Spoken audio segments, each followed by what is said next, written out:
So now we talk about resistor.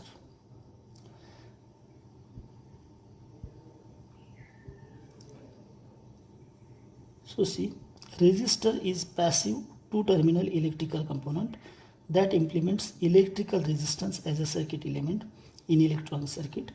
Resistors are used to reduce current flow. Now what exactly it means that we are going to see. See, we already saw that an electric current is rate of flow of electric charge past a point or region, that is I is equal to dq by dt. So here we see conductor and we see resistor. So what is happening, just observe. So here I've shown 4 charges are actually passing through conductor. We are observing that all charges are accommodated and transferred next or conducted through good conductor. But in case of resistive material, you see actually 4 charges are at incoming side, but outgoing side you see there are only 2 charges. That means some charges are restricted. So this is basic difference between the conductivity and resistivity. So good conductor is capable to allow large number of charges to flow through it per unit time as compared to a resistor. So why exactly it is happening, that we are going to see. See here, resistance is higher or lower. How we can understand? So here I've shown a circuit in which there is a battery, we can see. So henceforth remember that we already saw that when we consider an electrical circuit, we know that electrons are at negative terminal. Practically electrons are moving from negative terminal to positive terminal in the circuit. Okay, but that is a direction of field. Our conventional direction of current is from higher potential to lower potential. This is our consideration assumption. So henceforth in the circuit I am going to show you the flow of charges in the form of flow of current.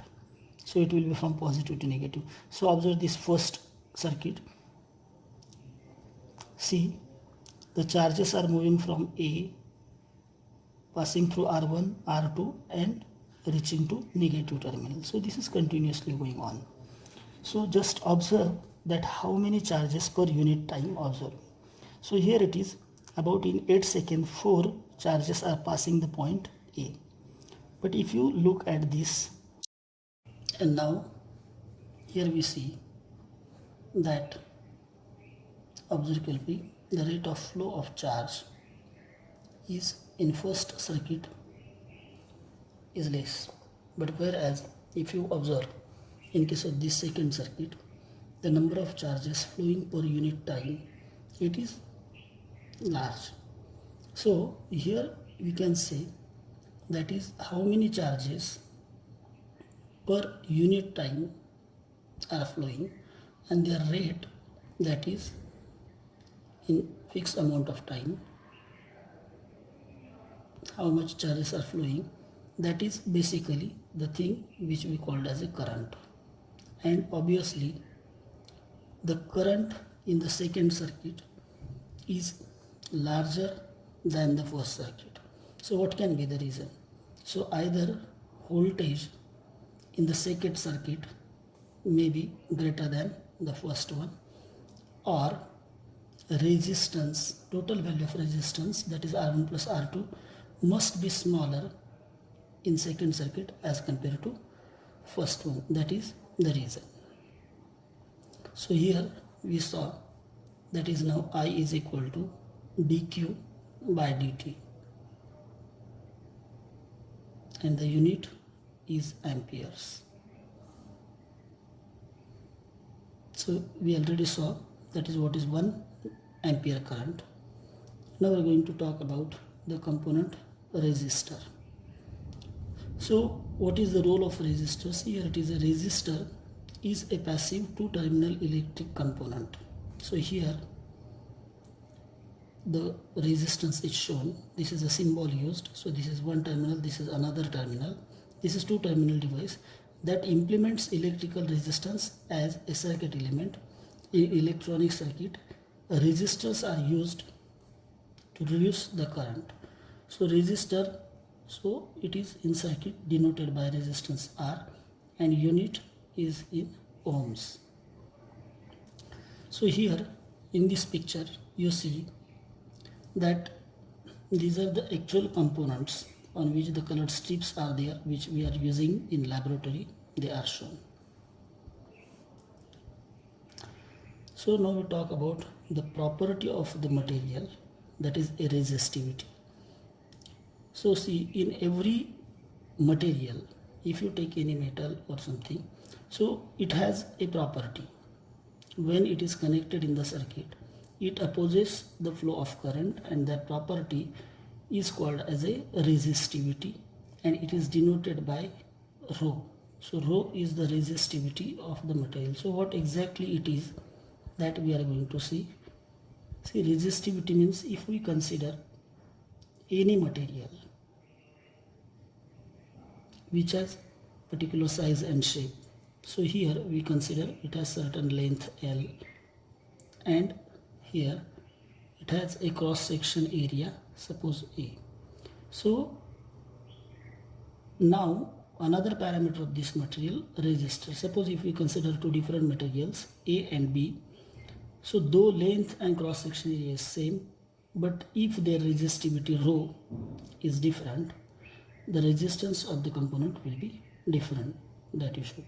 So now what is mean by resistivity? Let us consider. So see, we already know that is what is resistivity. See here, one basic thing, that every element consists of an atom. So we know the construction of atom. At the center there it is a nucleus in which protons and neutrons are there, and around the nucleus different shells are there. So in first cell you know that 2 electrons are there. Then in second cell the number of electron increases. It depends on the formula 2n square, where n is number of the orbit or cell.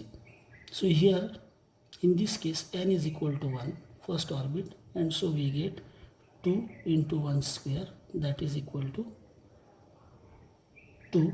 So it can accommodate 2 electrons.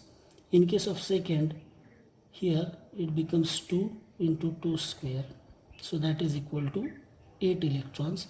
So there can be 8 electrons in this orbit. Now the outer orbit is called as the electrons in the outer orbit is called as a valence electron. So in some material, let us consider here it is a capacity of 8 electrons, but let us consider the material in which there are only 3 electrons. So 2 electrons will be accommodated in this, and only 1 electron will be accommodated in outer orbit. So remaining 7 positions are vacant.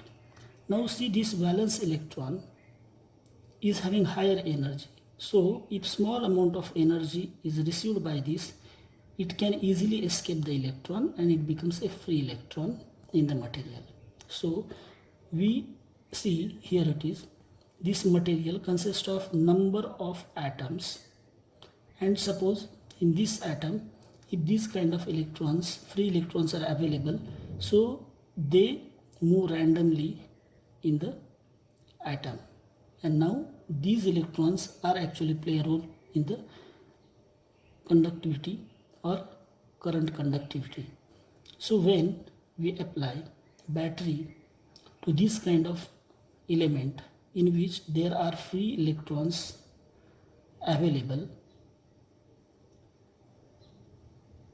in the material, then due to this battery, here when we see that negative terminal, so this negative terminal repel these electrons and they move in positive direction and the current starts to flow.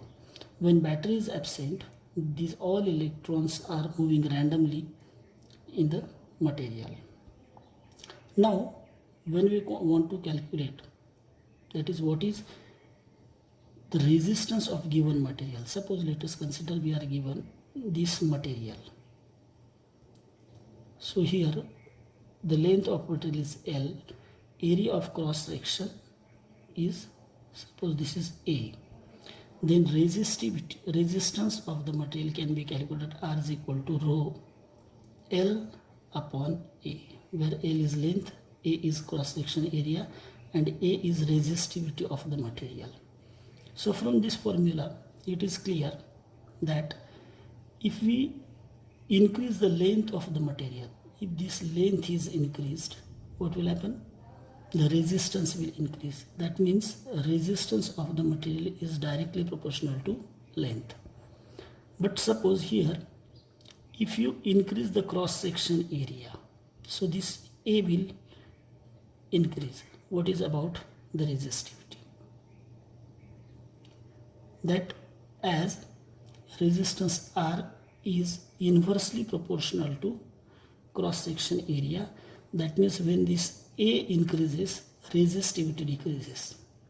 And that is the reason that if we consider two resistances, R1 and this is R2, suppose this R1 is of 10 ohm and this R2 is also of 10 ohm, then total resistance between these two terminals A and B.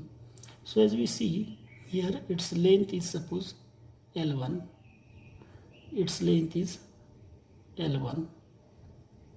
So now we can easily understand when that both resistances are in series, so total length increases, and this length increases the resistance in the circuit, and that is why in this case the resistance between A and B is now R1 plus R2. This is a series combination of resistance, you should understand. Now second thing, suppose we take one resistance and we connect another resistance parallel to the first one. So here it appears as if this is a first resistance and another resistance is connected parallel to first one. So we see that this effective cross section area A is increased, and we know that R is inversely proportional to A. So that is why when we talk about now the resistance between terminal A and B, so this is 10 ohm, this is 10 ohm. So effective resistance is given by 1 upon R is equal to 1 upon R1, 1 upon R1 plus 1 upon R2. Or in short, we can say that resistance between RA-B is now, in case of parallel, that is R1 R2 upon R1 plus R2, and in this case it is 10 multiplied by 10 divided by 10 plus 10, that is 100 divided by 20, and it is 5 ohm. So this way we can understand that effective resistance decreases in case of the parallel resistance circuit.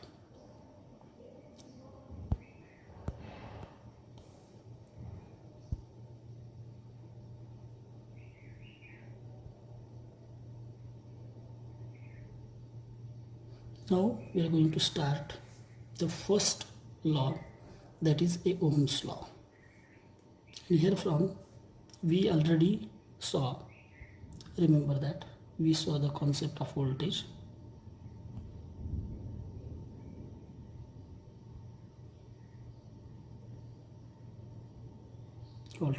We saw the concept of current, and the concept of resistance. So these are most important thing in understanding the electronics. So voltage is force applied on the charges, and it is due to battery or electrical source. Current is rate of flow of charges, that is dq by dt, and resistance is the component which opposes the flow of electrical current or charges in the circuit. So now Ohm's law, when we talk about, see here it states that the potential difference V between any 2 points is directly proportional to the current I passing and the resistance R between these 2 points. So that is V is equal to IR. So Ohm's law tells us that voltage is equal to I into R. So here in this circuit we see this is a voltage source, and in case of this voltage source, this is resistance, this is a device ammeter for measuring current. So the moment we connect resistance and milliammeter and connect the switch, what we see that as the voltage is available, circuit is completed, the current starts to flow, and this way current flows in this direction and milliammeter reads that current. So the direction of current, always remember that it is clockwise, that is from positive terminal to negative terminal. This is a conventional current direction. Now when we perform experiment regarding to Ohm's law, we should think what exactly we are going to do. See in this circuit, here Ohm's law, here it is a battery is shown. So here the source of charge is there, and now it is connected to resistance whose value is 1 kilo ohm. Here we see ammeter, it is of milliamperes. Reason of taking this milliampere, because of resistance is in kilo ohm range. So when we apply suppose 1 volt, what happens that we'll see. When we apply 1 volt, current starts to flow charges, and here you see that we get the reading 1 ampere in the circuit. So here it is 1 milliampere is the current shown here that we can observe. So on voltage axis we get, this is 1 volt, we are getting 1 milliampere current, so corresponding point is here. Now if I change the voltage from 1 to 2 volt, you see now here it is a 2 volt, now the current is flowing, and we observe that there it is a 2 milliampere current in the circuit, and similarly we go on increasing the voltage and we plot the points. So now here we are joining this point, that is actually a plot or a graph of voltage against current, and from this we can find out what is the value of resistance in the circuit also. So here the thing to be remembered is that actually we have used the value of voltage, suppose that is equal to 1 volt,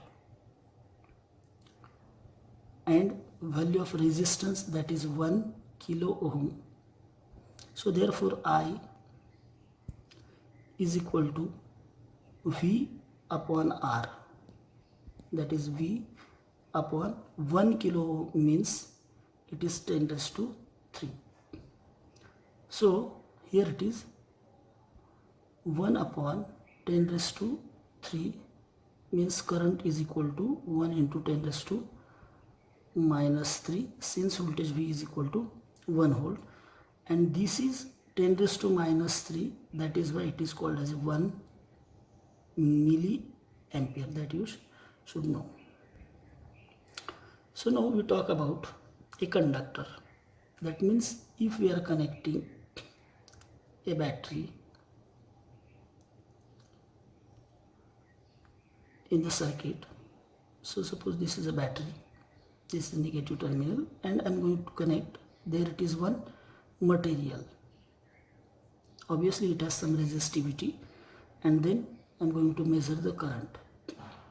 So between these 2 points A and B, there it is a component or material, such that in this case we saw in case of resistance, when voltage is increased, we see the current increases linearly. That means the graph is straight line. Voltage is 1, current is 1. Voltage is 2, current is 2. And this way it is happening. But it never happens that voltage is gradually increasing. Current is also gradually increasing, but it never happens that voltage is increasing and current is not gradually or linearly increasing. So this kind of material is called as a ohmic conductor. But some conductors are there, in which case you do not get the graph as a straight line. So in that case, suppose if this kind of curve you are getting, so what is happening? Here voltage is increasing, current is increasing, but here voltage is increasing, current is not linearly increasing. Again after that it is increasing. So material having such kind of property, it is called as a non-ohmic conductor. So there are two types of material, that is, one is ohmic conductor which obeys Ohm's law, and another one is non-ohmic conductor in which it does not obey Ohm's law. That means the voltage current relationship is not linear and straight line.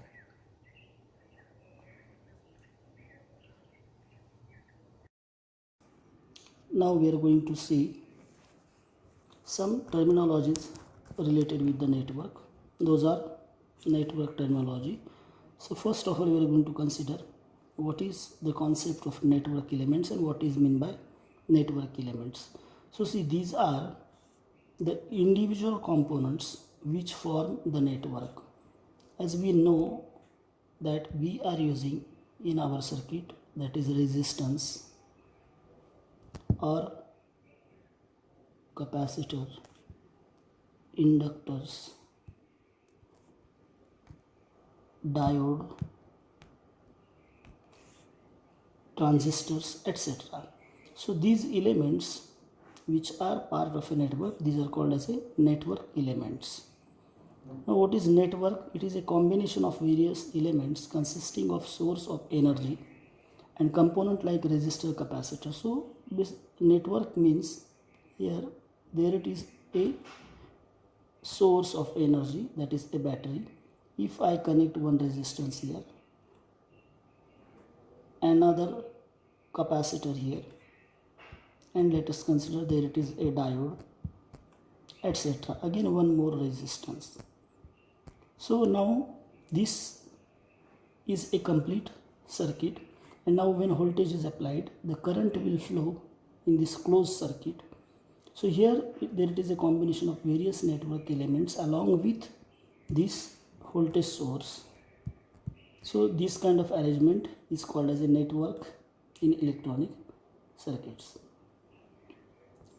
So now when we talk about electronic circuit or network, here there is another concept which we have to consider, that is a branch.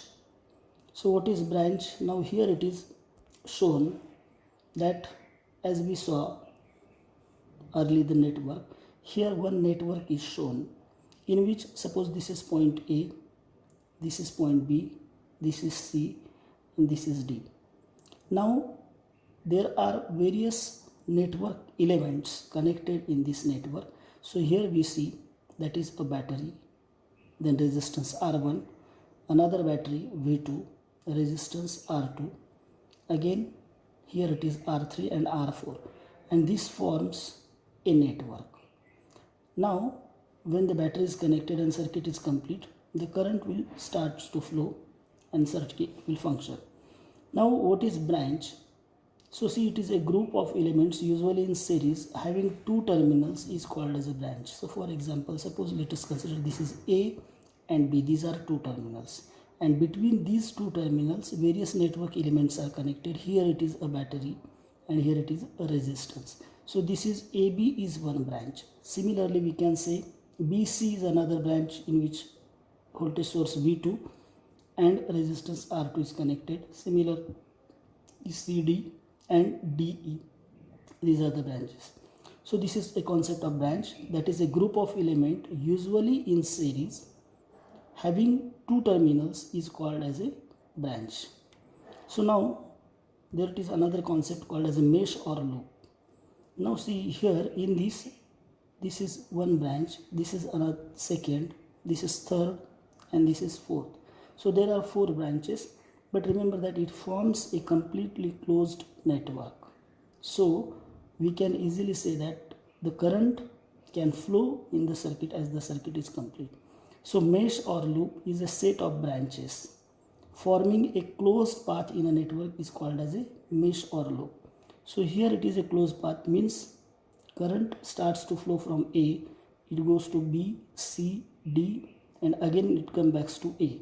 So this way there it is a formation of various branches interconnected together such that they form a closed path is called as a mesh.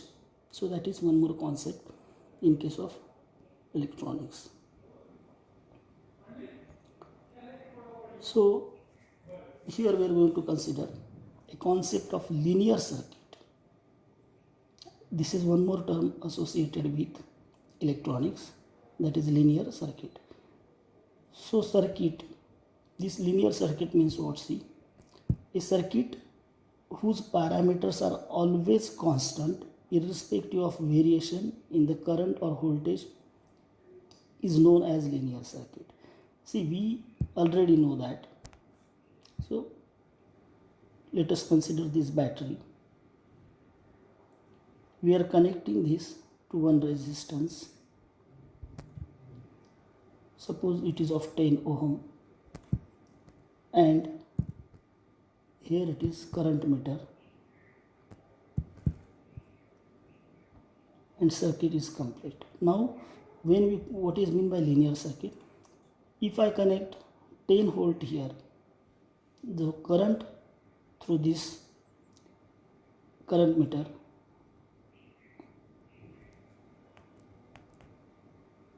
is now I is equal to V upon R, and therefore current is equal to 1 ampere.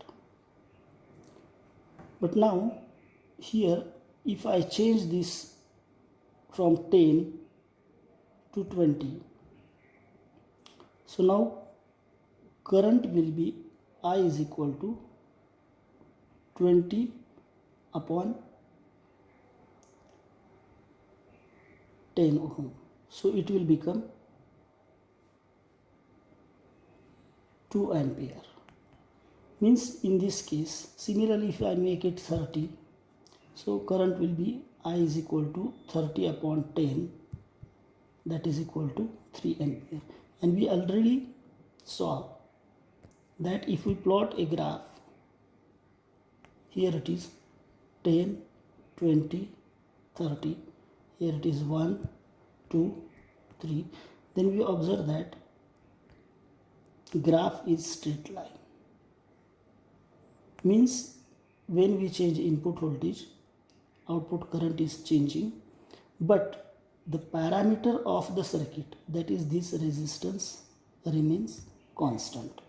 So this kind of circuit, a circuit whose parameters are always constant irrespective of variation in current or voltage, is known as linear circuit. So the circuit in which this linear relation is not linear now, then that is called as a non-linear circuit. Another concept in electronics is bilateral circuit. So it is a circuit whose characteristics are same irrespective of its direction of operation. So here we need to see, now here it is bilateral. So let us consider one circuit. This is battery, here it is one resistance, and we are connecting a diode in this circuit. Now see, resistance is suppose of 10 ohm and this is diode. So the characteristics of diode is, it is unidirectional device.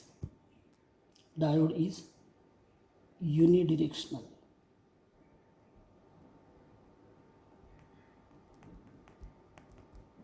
Means when it is forward bias, its resistance is low, but when it is in reverse bias, its resistance is high. So ultimately, when we connect this kind of circuit, this diode becomes forward bias, its resistance is low and corresponding current in the circuit is high. But if we reverse the polarity, means instead of here positive, we connect negative here and here it is a positive, the diode becomes reverse bias. And when diode becomes reverse bias, the current in the circuit is very small. So this kind of circuit whose characteristics are same irrespective of direction of operation. So now in case of bilateral circuit, we see that the characteristics are same irrespective of direction of operation, whereas in case of unilateral circuit the characteristics are not same irrespective of direction, that you should know. Now here we are going to consider the concept of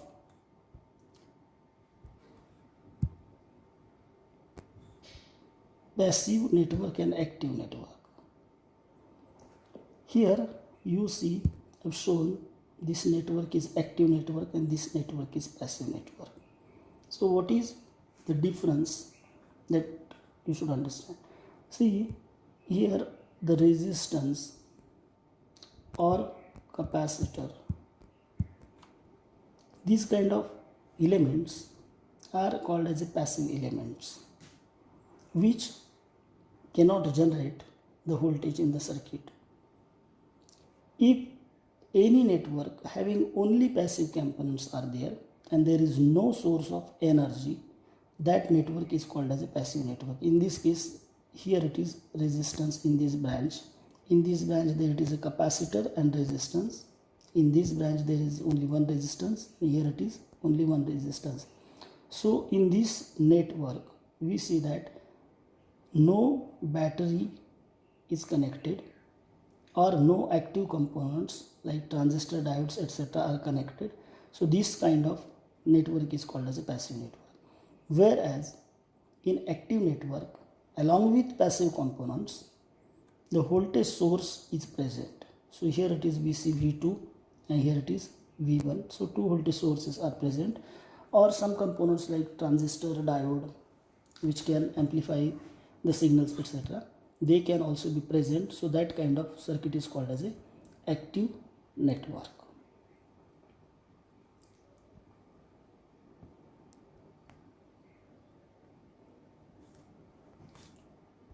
One more important concept we should understand related to electronics, that is constant voltage source and constant current source. So what is constant voltage source? Let us consider. An ideal voltage source is one whose terminal voltage always remains constant irrespective of amount of current drawn. So what exactly does it mean? That terminal voltage should be constant irrespective of amount of current drawn. So on what thing the amount of current drawn depends, that we see. Now we all are aware that whenever we use a battery for any purpose, we are actually connecting this battery to the device which we are using. So here I have shown the lamp connected to battery. So I want to get light, that is why this lamp is connected. Now for working of this lamp, it needs energy or power. So that is instance of electric current that it is getting. If the resistance of the wire is suppose 100 ohm, let us consider, and applied voltage is suppose 100 volt. Then we are getting I is equal to V upon R. So that is 100 upon 100 is equal to 1 ampere current actually we are getting.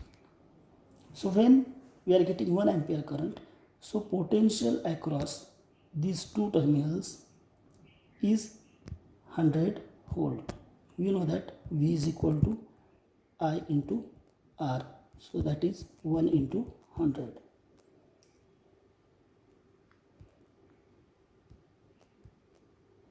Is equal to 100 volt. What if we change this resistance? So if we change this resistance, the output of this battery should be 100 volt. But important thing to note that here every battery has an internal resistance, and that is actually the most important thing considering the constant in case of constant voltage source. So compared to this resistance, that is Ri, if this load resistance is changing, then the voltage across these two terminals is varying. It doesn't remain. See, for example, let us consider this battery has internal resistance 5 ohm.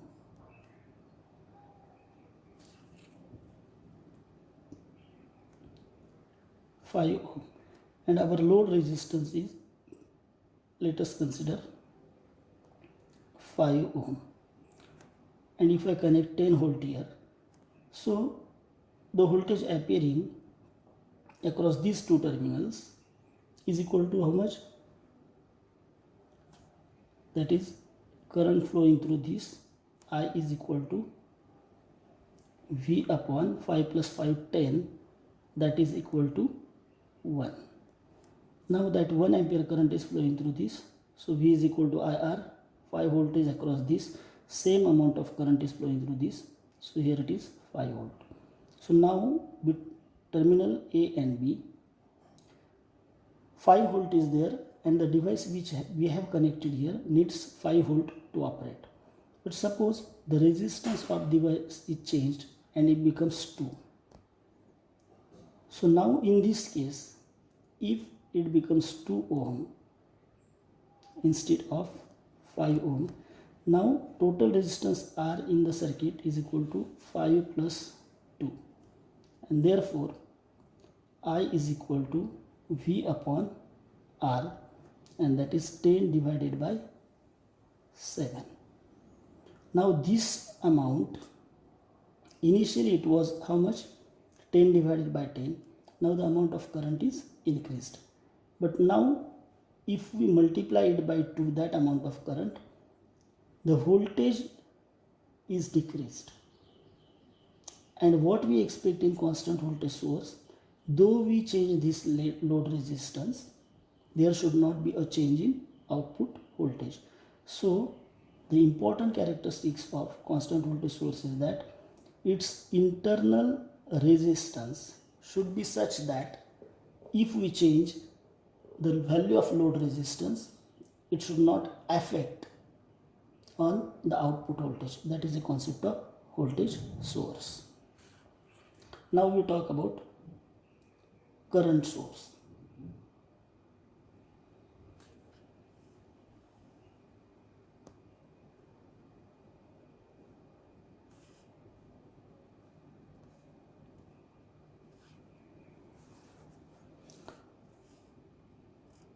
Here,